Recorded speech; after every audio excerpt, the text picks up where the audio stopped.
Собствениците на угостителските и сместувачките капацитети на Пониква и представници од туристичките агенции од Кучани денеска остварија средба со градоначалникот Радко Димитровски.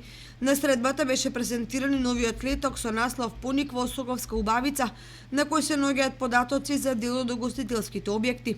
За новите инвестициони вложувања на Пониква градоначалникот Димитровски истакна. Изградба на дополнителна скипатека, да ја крстили сме ја четворка, после конако на манастирот, за да се спојат доле двете тројката и четворката и да се направи еден кружен ток. Значи имаме за тоа проект готов, не студија, него готов проект, и да се направи уште една влечница до горе, на таа четворка, и да се направи една седешница од паркинг сега, односно од крајот на единицата, па до манастирот горе, до платото, до тројката.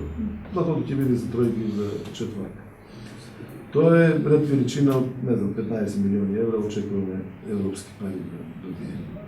Така да не остануваме ние сами, али средствата што треба да се вложат, реално општината не може да вложи.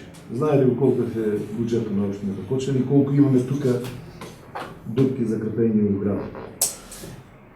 И потребно е, значи, од страна да има некои други инвестиции. Се на се направили сме од тие 5-6 години нешто. Вие сте многу повеќе исто така вложили. Не верувам да некој од вас се печелил, да посебно се обогати од тоа, него секој се мачи да му да преживее. Меѓутоа, туризам е долгорочна економска гранка и треба да очекува, треба да не се откажува, да не треба да продолжите. Собствениците на угостителските објекти во спортско-рекреативниот центар Пониква во секојдневното работење пред градоначалникот ги истакнаа проблемите со кои се соочуваат, како што се делот на плаќање данок, снабдувањето со електрична енергија и проблемот со паркинг просторот, но и депонијата за смет, кои се сметаат за сериозни проблеми на овој спортско-туристички центар. Одржувањето на ваквата средба во општината е со цел градоначалникот и службите одблизу да се запознаат со проблемите со кои се соочуваат собствениците на угостителските и други сместувачки објекти во спортско-туристички рекреативниот центар Пониква.